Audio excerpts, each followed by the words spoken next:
الحمد للہ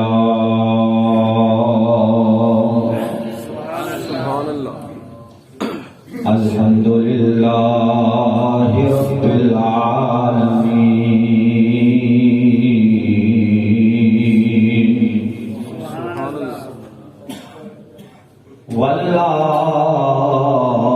والعاقبۃ للمتقین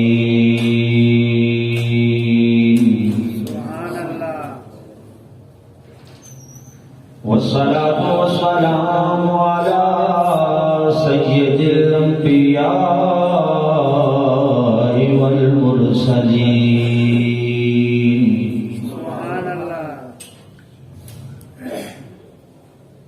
وعلى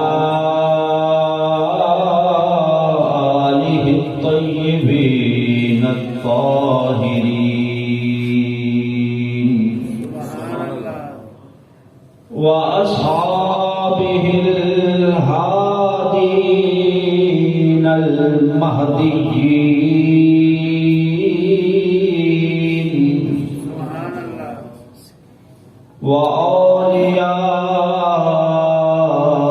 وأوليائه الكاملين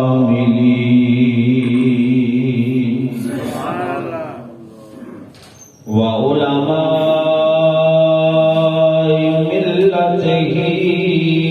وأهل سنته أجمعين أما بعد فأعوذ بالله من الشيطان الرجيم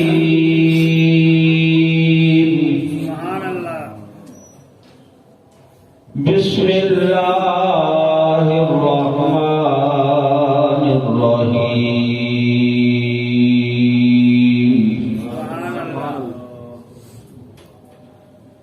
لقد خلقنا الإنسان في أحسن تقويم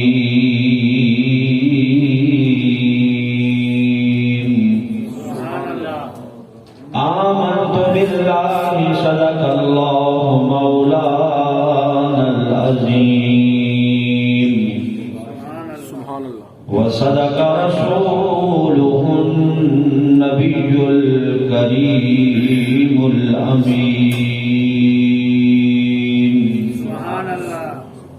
الصلاة والسلام عليك يا رسول الله وعلى آلك وأصحابك يا حبيب الله الصلاة والسلام عليك يا رحمة للعالمين وعلى آلك وأصحابك يا شفيع المذنبين الكبر میں مولا یا صلی وسلم دائما ابدا على حبیبک خیر الخلق كلهم مولا یا صلی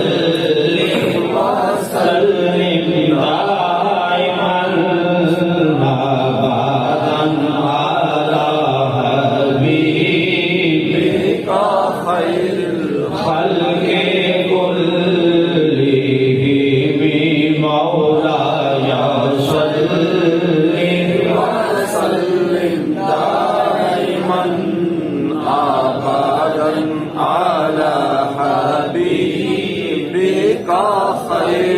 خلق كلهم يا ربي بالمصطفى بلغ مقاصدنا يا ربي بالمصطفى بلغ مقاصدنا واغفر لنا ما مضى يا واسع الكرم مولانا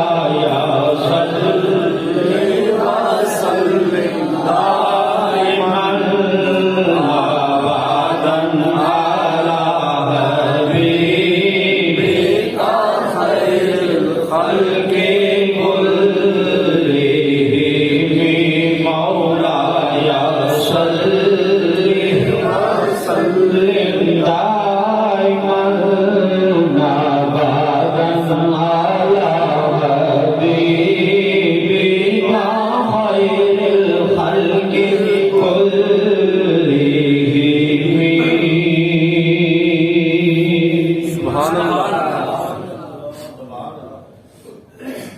نہایت ہی عزت و احترام کے قابل برادران اسلام،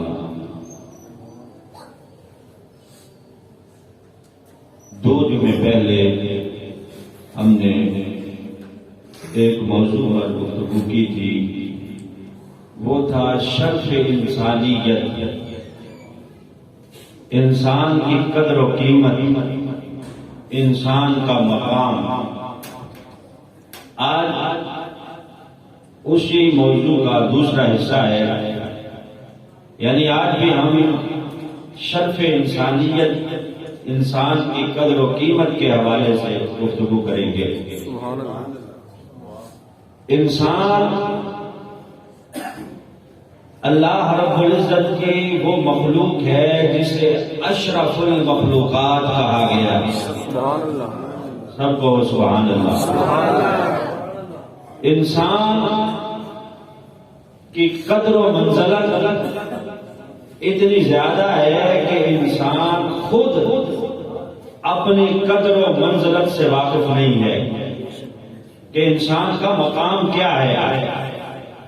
اللہ نے اسے کتنی خوبیوں سے نوازا ہے اور اللہ نے اسے کتنی شانیں عطا فرمائی ہیں۔ بلند آواز سے کہو سبحان اللہ۔ انسان کی تعریف ہو رہی ہے، یعنی آپ کی تعریف ہو رہی ہے، تو اپنی تعریف سن کے سبحان اللہ کہتے رہیں، اللہ کا ذکر بھی ہوتا رہے گا، اور میں اور آپ ہم جو اللہ نے ہمیں شانیں عطا کی ہیں اس کا شکریہ بھی ادا کرتے رہیں گے۔ تو انسان اتنی بڑی اللہ رب العزت کی مخلوق ہے اور اتنی شان والی ہے کہ نبی پاک صلی اللہ علیہ وسلم نے اللہ کے گھر کعبہ اللہ کو خطاب کرتے ہوئے کہا کہ اے اللہ کے گھر، اے خانہ خدا، تیری بڑی شانیں ہیں، تیرا بڑا مقام ہے، تیری بڑی قدر و منزلت ہے، اور اللہ کے ہاں تجھے بڑی عزتیں حاصل ہیں۔ کہا اے اللہ کے گھر، تیری بڑی شان ہے اور تیرا بڑا مقام ہے، لیکن میں اعلان کر رہا ہوں کہ ایک مومن کی شان تجھ سے بھی زیادہ ہے۔ یہ بات فرمایا کہ ایک بندہ مومن کی شان اور اس کی قدر و منزلت اے اللہ کے گھر تجھ سے زیادہ ہے، اس کی شان تجھ سے زیادہ ہے، اس کا مقام تجھ سے زیادہ ہے۔ اب آپ دیکھیں کہ اللہ کے گھر کا تو ہر کوئی احترام کرتا ہے۔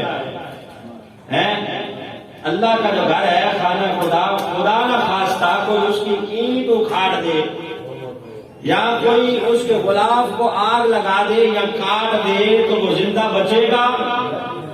اس پہ حملہ کر دیا جائے گا، اسے وہیں گولی مار دی جائے گی کہ اس نے خانہ خدا پہ حملہ کیا۔ تو اللہ کے گھر کی شان میں بتا چکا ہوں کہ بندہ مومن کی شان سے کم ہے، تو جس کی شان اتنی ہے اس کے تحفظ کے لیے تو یہ کچھ ہو رہا ہے، اور جس کی شان اس گھر سے بھی زیادہ ہے وہ بیچارہ در بدر پھر رہا ہے۔ اس انسان کی کوئی قدر و منزلت نہیں ہے، کوئی اس کی قیمت نہیں ہے۔ آپ دیکھیں کہ کچرے کے ڈھیر پر کچرا بھی پڑا ہے اور وہیں ٹیکے لگا کر نیم بے ہوشی کی حالت میں وہ ایک نشئی بھی پڑا ہوا ہے تو وہ انسان نہ انسان ہے وہ، اگرچہ اس کو ہوش حواس نہیں ہے، اس وقت وہ نشے کے عالم میں ہے، نشئی ہے، اس کو جہاز کہا جاتا ہے، لیکن ہے تو وہ انسان ہے۔ ایک طرف وہ پڑا ہے، انسان کا خون اتنا سستا ہے کہ ذرا ذرا سی بات پر خون بہا دیا جاتا ہے اور پھر بہانے والا اپنے آپ کو بڑا بہادر سمجھتا ہے، پستول نکال کر یا خنجر نکال کر تھوڑی سی بات پر اگلے بندے کی جان لے لی جاتی ہے جھگڑا کر کے، اور پھر جس نے لی ہے اسے کہا جاتا ہے کہ بڑا بہادر ہے۔ بہادر نہیں، یہ جانور ہے، جانور ہے۔ اللہ نے جو انسان بنایا ہے یہ بڑا قیمتی بنایا ہے، اس کی قدر و منزلت بہت زیادہ ہے۔ عمر بن عبدالعزیز 5ویں خلیفہ راشد کے طور پہ یاد کیے جاتے ہیں۔ چار ہے نا خلیفہ راشدین، سیدنا صدیق اکبر، سیدنا عمر فاروق اعظم، سیدنا عثمان غنی اور سیدنا علی المرتضی رضی اللہ تعالی عنہم، یہ 4 خلیفہ راشدین ہیں۔ لیکن 5ویں خلیفہ راشد کے طور پر حضرت عمر بن عبدالعزیز کو بھی یاد کیا جاتا ہے۔ جب آپ خلیفہ بنے حضرت عبداللہ بن عمر جو عمر کے صاحبزادے ہیں رضی اللہ تعالیٰ عنہ، جناب عمر رضی اللہ تعالیٰ عنہ کے صاحبزادے حضرت عبداللہ بن عمر کہا کرتے تھے کہ میرے ابا جان یقیناً ان کی زندگی لوگوں کے لیے بہترین نمونہ ہے۔ حضرت عمر فاروق اعظم رضی اللہ تعالیٰ عنہ ان کی زندگی بہترین نمونہ ہے، لیکن عمر بن عبدالعزیز کی زندگی ان سے بھی زیادہ عجیب نمونہ ہے۔ کیوں بات سمجھ میں آتی ہے کہ حضرت فاروق اعظم نے ڈائریکٹ نبی پاک سے فیض حاصل کیا، رسالت مآب صلی اللہ علیہ وسلم کی صحبت میں بیٹھ کر وہاں سے آپ نے ڈائریکٹ فیض لوٹا ہے، اور نبی پاک صلی اللہ علیہ وسلم کی صحبت میں زندگی گزاری ہے، تو وہاں سے جو نبوت کا فیض ملا ہے، علم ملا ہے، اس کے تحت آپ نے اپنی زندگی گزاری ہے، اور پھر خلافت کے جتنے سال تھے آپ نے وہی نبی پاک کے نقش قدم پہ چلتے ہوئے گزارے۔ لیکن حضرت عمر بن عبدالعزیز آپ نے ظاہر ہے وہاں آپ کو لی جہاں طرف ظلم ہی ظلم ہے، بربریت ہے، اندھیرا ہی اندھیرا ہے، لیکن پھر بھی آپ کو 5ویں خلیفہ راشد کے طور پہ یاد کیا جاتا ہے۔ تو حضرت عمر فاروق کے صاحبزادے فرماتے تھے کہ عمر بن عبدالعزیز کی زندگی بھی کوئی کم نمونہ نہیں ہے۔ یہ حضرت عمر بن عبدالعزیز جب خلیفہ بنے نا تو جو بھی نیا خلیفہ بنتا تھا، خلیفہ وقت کعبۃ اللہ کو غلاف چڑھاتا تھا۔ نیا خلیفہ جو بنتا تھا یہ اللہ کے گھر کا بھی پروٹوکول ہوتا تھا، اور اس نئے بننے والے خلیفہ کا بھی پروٹوکول ہوتا تھا کہ وہ نیا بننے والا خلیفہ اللہ کے گھر کو نیا غلاف چڑھا کر اعلان کرتا تھا گویا کہ میں خلیفہ بن چکا ہوں۔ آج بھی ہر سال بعد غلاف کعبہ کو تبدیل کیا جاتا ہے، کعبۃ اللہ کو عرق غلاف سے غسل دے کر ہر سال کعبہ کا غلاف چینج کیا جاتا ہے۔ ایک فیکٹری ہے کسوۃ الکعبہ کے نام پر، جس کا نام ہی کسوۃ الکعبہ یعنی کعبہ کا غلاف، اور وہاں سارا سال یہ غلاف کعبہ تیار ہوتا ہے۔ اس فیکٹری کے اندر جو مکہ میں ہے، وہاں اس فیکٹری میں کسوۃ الکعبہ میں یہ غلاف کعبہ تیار ہوتا ہے۔ پھر اس کے اوپر سونے کی جو تارے ہیں اس کے ساتھ طرح طرح کی آیات اور دیگر چیزیں لکھی جاتی ہیں، سال بعد اس کو تبدیل کر دیا جاتا ہے۔ تو اس وقت بھی یہی کام ہوتا، جب خلیفہ نیا بنتا تو وہ اللہ کے گھر کا غلاف بدلتا۔ حضرت عمر بن عبدالعزیز سے لوگوں نے کہا کہ آپ خلیفہ بن چکے ہیں تو اب آپ کعبۃ اللہ کا غلاف بدلے۔ حضرت عمر بن عبدالعزیز نے کہا کہ نہیں، میں کعبۃ اللہ کو غلاف نہیں چڑھاؤں گا۔ کہا کیوں؟ کہا جو پیسے اللہ کے گھر کے غلاف کے لیے صرف ہونے ہیں وہی پیسے میں مخلوق خدا کے اوپر لگاؤں گا، اور ان غرباء کو کپڑے پہناؤں گا جنہیں کپڑا میسر نہیں ہے۔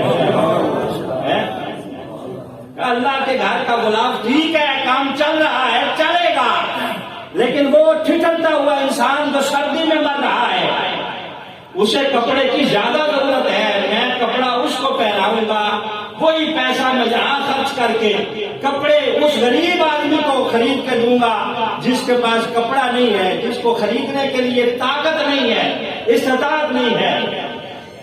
آج بھی آپ نے دیکھا ہے کہ قیمتی چادریں درباروں پہ چڑھ جاتی ہیں، اسی گلی میں غریب کا گھر ہے، وہ بیچارہ ٹھٹھر رہا ہے، اسے کوئی چادر لے کے نہیں دیتا ہے۔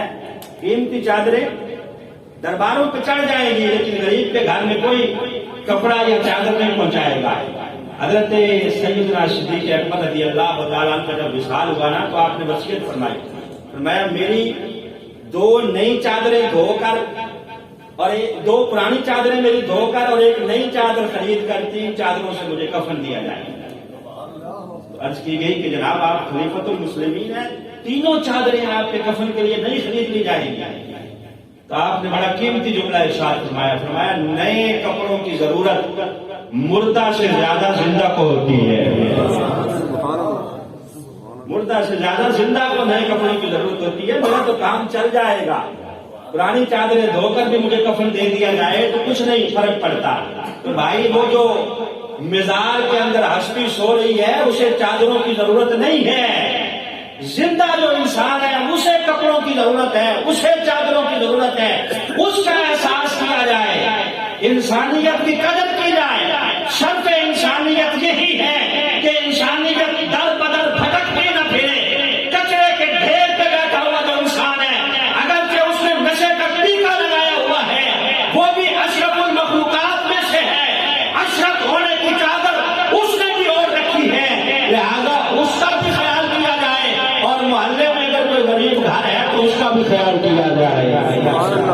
تو حضرت عمر بن عبدالعزیز نے کیا کہا کہ میں اللہ کے گھر کو غلاف پہچان کرنے سے زیادہ یہ سمجھتا ہوں کہ چادریں ان میں تقسیم کر دی جائیں جن کے پاس لینے کی استطاعت نہیں ہے۔ تو انسانیت کی بڑی قدر ہے، اس کی قدر اس سے پوچھیں جس نے اسے بنایا ہے۔ یہ جو مائک ہے نا، جس نے اسے بنایا ہے وہ جانتا ہے کہ اس کے اندر اس نے کیا لگایا ہے۔ ڈبے میں وہ ایک چھوٹی سی بک بھی ملتی ہے، جب بھی آپ موبائل خریدیں یا کوئی چیز اس پہ لکھا ہوا ہوتا ہے کہ یہ چیز اس کے اندر موجود ہے، اس طرح اس کو استعمال کرنا ہے۔ تو انسان کو بنانے والا وہ رب وحدہ لا شریک ہے، اس نے 7 کتاب بھیجی ہے جو ہم نے الماری میں سجا کے رکھی ہوئی ہے، اس میں لکھا ہوا ہے کہ یہ انسان کتنا قیمتی ہے۔ اللہ فرماتا ہے فَأَحْسَنَ صُوَرَكُمْ، او لوگوں میں نے صورتیں بنائی ہیں لیکن انسان تیری صورت میں نے سب سے زیادہ خوبصورت بنائی ہے۔ أَحْسَنَ صُوَرَكُمْ، سب سے زیادہ خوبصورت میں نے تجھے بنایا ہے، تجھے سب سے زیادہ خوبصورت بنایا ہے، تیری صورت سب سے زیادہ خوبصورت ہے۔ انسان کی قدر و منزلت جاننے کے لیے نبی کا ظرف چاہیے۔ رسالت میں آپ صلی اللہ علیہ وسلم فرماتے تھے کہ الآدمی بنیان الرب، آدمی کہا، مسلمان نہیں کہا، مومن نہیں کہا، آدمی۔ آدمی میں اب ہر آدمی آ گیا، کافر ہو، عیسائی ہو، مسلمان ہو۔ نبی پاک صلی اللہ علیہ وسلم تشریف فرما ہے، مسجد نبوی ہے، صحابہ بھی ارد گرد موجود ہیں۔ ایک بدو دیہاتی آ گیا، وہ دیہاتی جو آیا باہر سے جلدی جلدی اس نے اپنی دھوتی سائڈ پہ کی اور مسجد میں بیٹھ کے اس نے پیشاب کرنا شروع کر دیا۔ مسجد نبوی تھی، کچی مساجد تھی اس وقت، کھجور کے پتوں کی چھت تھی، نبی پاک صلی اللہ علیہ وسلم سامنے بیٹھے ہیں، اب وہ وہاں بیٹھ کے پیشاب کرنا ہے۔ صحابہ کو بڑا غصہ آیا، آگے بڑھے کہ اس کو روکا جائے۔ نبی پاک نے اشارہ کیا اور میں ٹھہر جا، اس کو کر لینے دو۔ صحابہ تھے، ظاہر ہے انسان تھے، صحابہ نے کہا حضور کو مسجد آلودہ کر رہا ہے اور آپ کہتے ہیں کہ کرنے دو۔ نبی پاک صلی اللہ علیہ وسلم میں ٹھہر جا، یہاں کسی کی ضرورت ہے ہماری مسجد میں کہ کوئی کھنگ جائے یا کسی کا موبائل بج جائے یا یہ ہو جائے وہ ہو جائے۔ کچھ لوگ ہوتے ہیں جو گھر میں بھی ان کا نظام یہی ہوتا ہے کہ گھر میں بھی ایسا کیوں لگے ہوتے ہیں اور مسجد میں بھی ایسا کیوں لگے ہوتے ہیں. مزاج ہے کسی سے کوئی غلطی ہو، وہ غلطی ہوئی نہیں اور انہوں نے اونچی اونچی بولنا شروع کر دیتے ہیں کہ ہو تمہیں شرم نہیں آتی، یہ نہیں وہ نہیں ہے. نبی پاک صلی اللہ علیہ وسلم کے سامنے وہ دیہاتی پیشاب کر رہا ہے، صحابہ لپ کے سرکار میں ٹھہر گیا. کہا حضور کو مسجد آلودہ کر رہا ہے.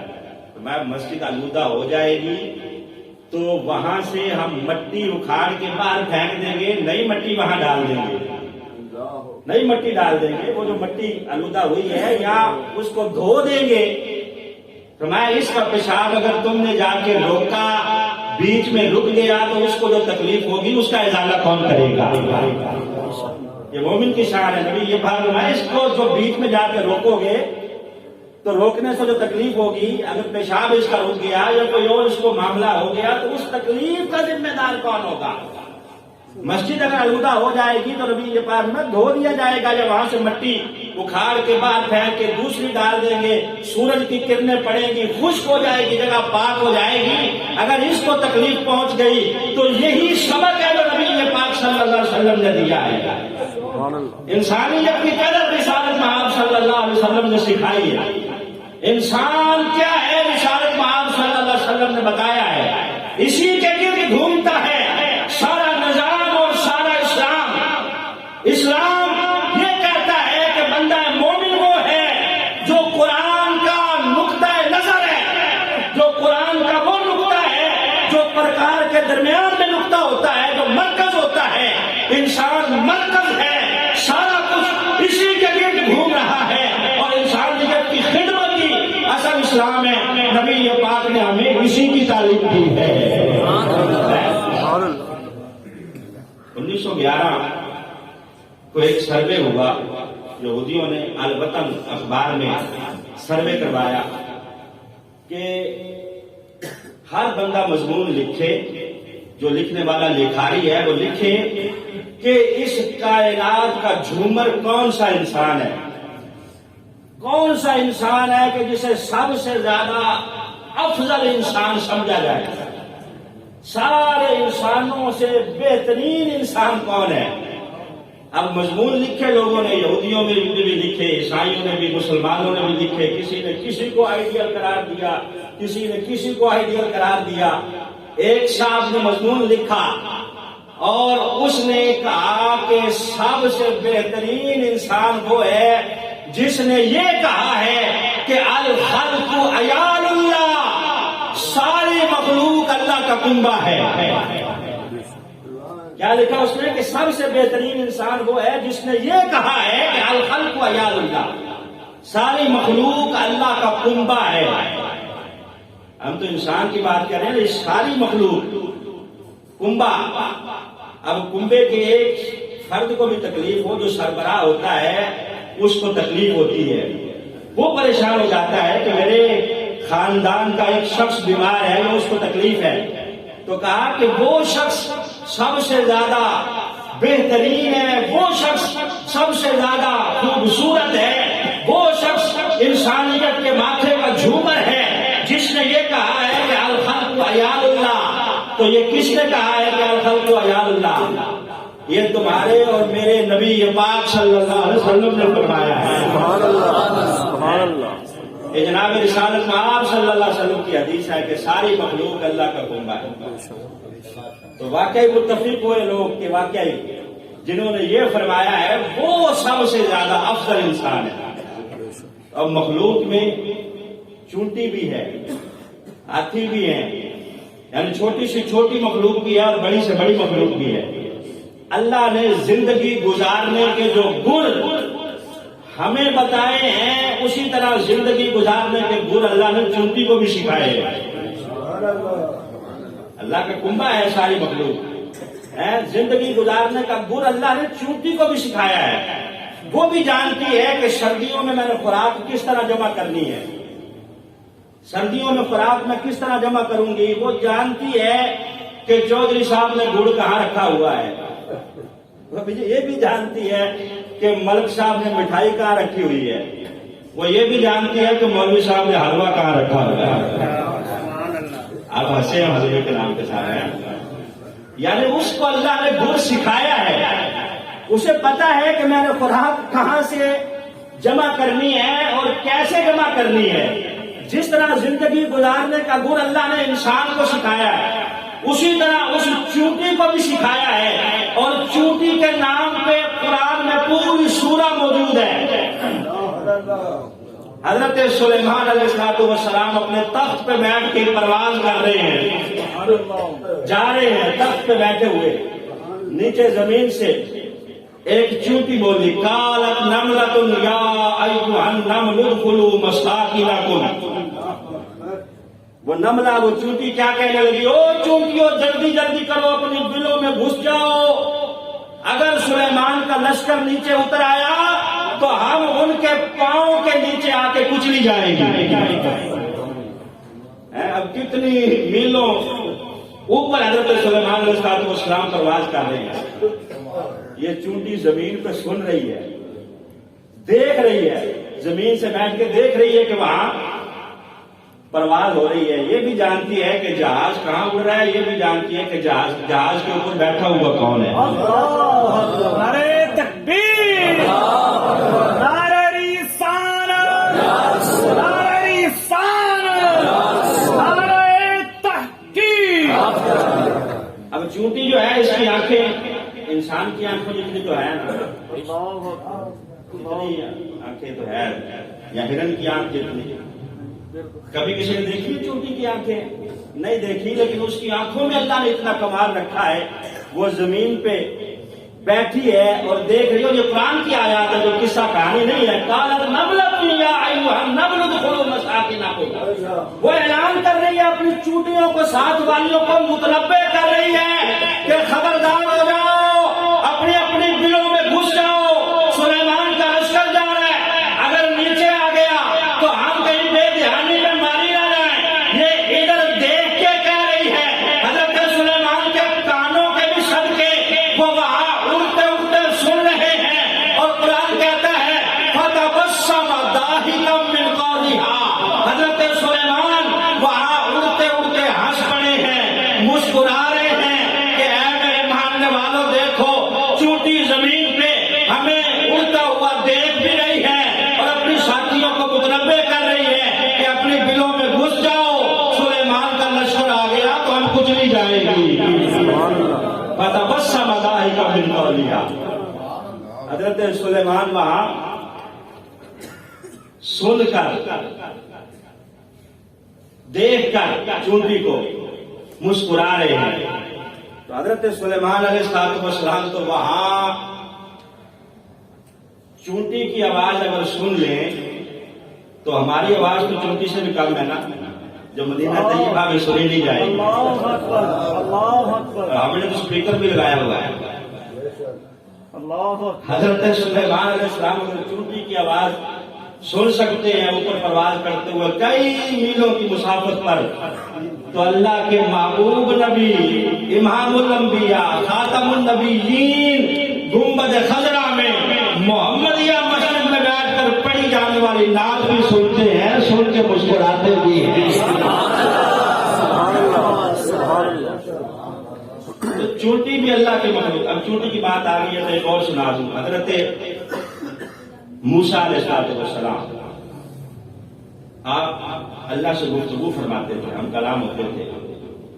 ایک دن کہنے لگے یا اللہ، باقی ساری چیزوں کی تو سمجھ آتی ہے کہ یہ تم نے کس لیے بنائی ہے، یہ کس لیے بنائی ہے، یہ چونٹی کس لیے بنائی ہے، اس کا تو کوئی مقصد سمجھ میں نہیں آتا. یہ چھوٹی سی ویسے ادھر جو باقی پھر رہی ہے.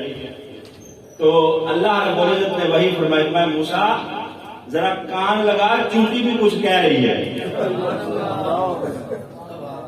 جب کان لگایا، چونٹی کیا کہہ رہی تھی، اللہ رب العزت نے آواز حضرت موسیٰ علیہ السلام کے کانوں تک ڈالی تو وہ چونٹی کہہ رہی تھی، یا اللہ باقی سب کچھ تو سمجھ میں آتا ہے، یہ موسیٰ کو کیوں بنایا ہے؟ باقی سب کچھ تو سمجھ میں آتا ہے، موسیٰ کو کس لیے بنایا ہے، اس کی کوئی سمجھ نہیں آئی ہے. یعنی ہر بندہ اپنی جگہ پر ہر بندہ اپنی جگہ پر قیمتی ہے. اللہ رب العزت نے اگر بنایا ہے تو کسی کو عبث نہیں بنایا، فضول نہیں بنایا. اللہ رب العزت نے ہر بندے کو اپنی جگہ پہ قیمتی بنایا ہے. ہر بندہ سمجھتا ہے کہ مجھ سے زیادہ کوئی بڑا نہیں ہے. تو نبی پاک صلی اللہ علیہ وسلم آپ کی تعلیمات دیکھیں، آپ کی احادیث دیکھیں، انسانیت کی قدر و منزلت جو رسالت میں آپ صلی اللہ علیہ وسلم نے سکھائی ہے. نبی پاک صلی اللہ علیہ وسلم نے واضح فرمایا کہ جو بندہ خودکشی کرے، اپنے آپ کو قتل کرے. اب قتل کرنا اپنے آپ کو جائز نہیں ہے. قرآن کہتا ہے کہ اپنے ہاتھوں سے اپنے آپ کو ہلاکت میں نہ ڈالو، کیونکہ اللہ رب العزت نے تمہیں بڑا قیمتی بنایا ہے. جان اللہ نے دی ہے، لینے کا حق اسی کا ہے. تم کون ہوتے ہو کہ اپنی جان کو اپنے ہاتھوں سے گوا دو؟ آئے دن آتا نا اخبارات کے اندر، فلاں پروفیسر نے خودکشی کر لی، فلاں خاتون نے کر لی، یا فلاں ڈاکٹر نے کر لی. تو یہ نبی پاک صلی اللہ علیہ وسلم کی تعلیمات سے لا علمی ہے، بے بہرہ پن ہے. رسالت میں آپ صلی اللہ علیہ وسلم نے منع فرمایا. میں جو بندہ اپنے آپ کو ہلاکت میں ڈالتا ہے، جو خود اپنے ہاتھوں سے اپنی جان لیتا ہے، وہ قیامت تک اسی تکلیف اور اذیت میں رہے گا جس اذیت کے ساتھ اس نے اپنی جان کو ختم کیا ہے. میں قیامت کے دن سب سے پہلے اس سے یہی پوچھا جائے گا کہ او بدبخت، اللہ فرمائے گا کہ جان میں نے دی تھی، تو کون ہوتا تھا اس کو ختم کرنے والا؟ تو نے اپنے ہاتھوں سے اپنے آپ کو ہلاکت میں کیوں ڈالا؟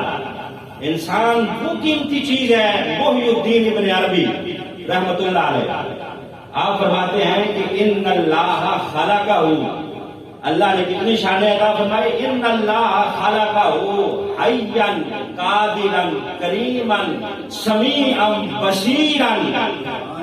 اللہ نے اتنی شانیں عطا فرمائی ہے، سمیعا بصیرا مدبرا حکیما، کہ اللہ نے سب سے پہلے تو انسان کو زندگی عطا فرمائی. حیا، زندگی عطا فرمائی. حی کس کی صفت ہے؟ اللہ کی. اللہ لا الہ الا هو الحی القیوم پڑھتے ہیں کہ نہیں ہم؟ تو اللہ نے اپنی صفت حی والی انسان کو عطا فرمائی. حی ہے، قادر ہے، یعنی اس کو فقط اللہ رب العزت نے مجبور پیدا نہیں کیا، بلکہ اسے قدرتی اللہ نے عطا فرمائی ہے. اس کے لیے راستے اللہ نے کھولے ہیں. تو اللہ نے اسے قادر بنایا ہے، حی بنایا ہے.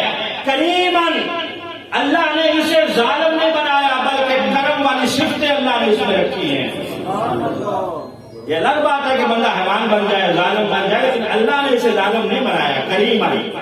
محی الدین ابن عربی آپ فرماتے ہیں پھر اللہ نے اسے سمیع بنایا ہے، سننے والا، بصیر بنایا ہے، عالم بنایا ہے، عقل رکھتا ہے، علم رکھتا ہے. اتنی زیادہ مخلوقات ہے اللہ کی، اللہ نے کسی کو علم عطا نہیں فرمایا، لیکن انسان وہ ہے عالمان. ہمیں اللہ نے اسے عالم بنایا ہے، صاحب عقل بنایا ہے، جاننے والا بنایا ہے. پھر اللہ نے اسے مدبر بنایا ہے، یہ تدبیریں کرتا ہے، یہ راستے کھولتا ہے، یہ بادشاہتیں کرتا ہے، یہ بڑے بڑے مسئلے حل کرتا ہے. حکیم، اللہ نے اسے دانا بنایا ہے. اللہ نے اتنی عقلیں اسے عطا فرمائی ہیں کہ یہ دانا بھی ہے، مدبر بھی ہے، سمیع بھی ہے، بصیر بھی ہے. یہ ساری صفات اللہ نے جو اس کو عطا کی ہیں، ساری زندگی اللہ کا شکر ادا کرتا رہے تو غم نہ ہوگا. کہ اللہ رب العزت نے سے اپنے والی صفات ساری عطا کر دی. اور خوبصورت پھر اللہ نے کتنا بنایا ہے، خوبصورت کتنا بنایا ہے.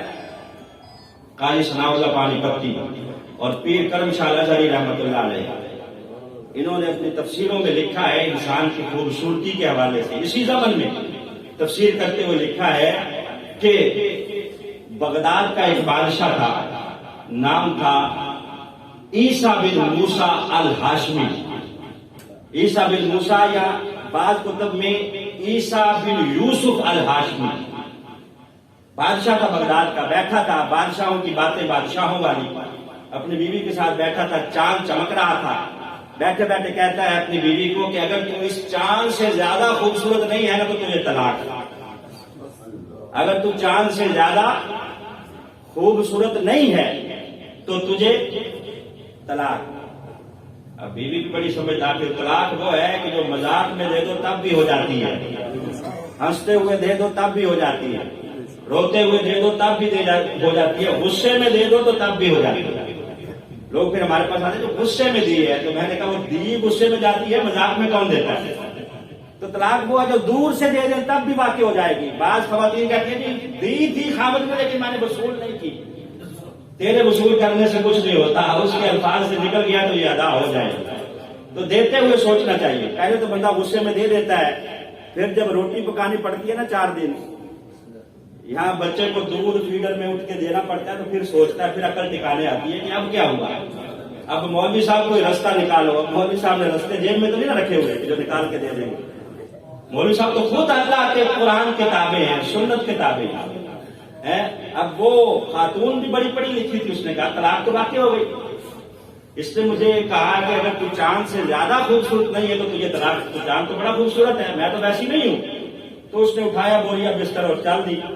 اس لیے کہتے ہیں کہ عورت جو ہے وہ زیادہ پڑھی لکھی نہ ہی ہو تو بہتر ہے. اس نے کہا جی چلو. اب وہ جو بادشاہ تھا اس کا جب گھر ٹوٹنے لگا تو اس نے بلایا علماء کو, فلاں کے پاس چلے جاؤ, فلاں کے پاس چلے جاؤ. جہاں بھی جائے جواب یہی آئے کہ طلاق واقع ہو گئی ہے. طلاق واقع ہو گئی ہے کیونکہ تو نے شرط لگائی کہ اگر تو چاند سے زیادہ خوبصورت نہیں ہے تو تجھے طلاق. اب بادشاہ وقت تھا, اس کا اثر و رسوخ بھی تھا. اس نے کہا کہ علماء کی مجلس شورا قائم کی جائے, بورڈ بٹھایا جائے. بورڈ بیٹھ گیا, پھر وہی مسئلہ سامنے رکھا کہ بتاؤ غور و فکر کرو. سب نے کہا کہ واقع ہو گئی. ایک بندہ کھڑا ہو گیا, یحییٰ بن اقسم نام تھا, عالم دین, اور تھا حضرت امام اعظم ابو حنیفہ کا شاگرد. سبحان اللہ, سبحان اللہ. کھڑا ہو کے کہنے لگا کہ بادشاہ سلامت, جان کی امان پاؤں تو عرض کروں طلاق واقع نہیں ہوئی. اچھا دلیل کیا ہے؟ یہ جو سارے بڑے بڑے علماء بیٹھے ہیں یہ کہہ رہے ہو گئی, تو کہتا نہیں ہوئی, تیرے پاس دلیل کیا ہے؟ انہوں نے بھی قرآن پڑھا ہوا ہے, اور حضرت امام شافعی کے متعلق آتا ہے کہ آپ نے ایک مسئلے کے استنباط کے لیے 300 مرتبہ قرآن کی تلاوت کی. قرآن کو 300 مرتبہ پڑھا, پھر وہ مسئلہ سمجھ آیا. یعنی قرآن ایسا خزانہ ہے کہ جب بھی بندہ گوتا لگاتا ہے نئے نئے انکشافات ہوتے ہیں, اور نئے نئے عقدے کھلتے ہیں, اور نئے نئے مسئلے حل ہوتے ہیں.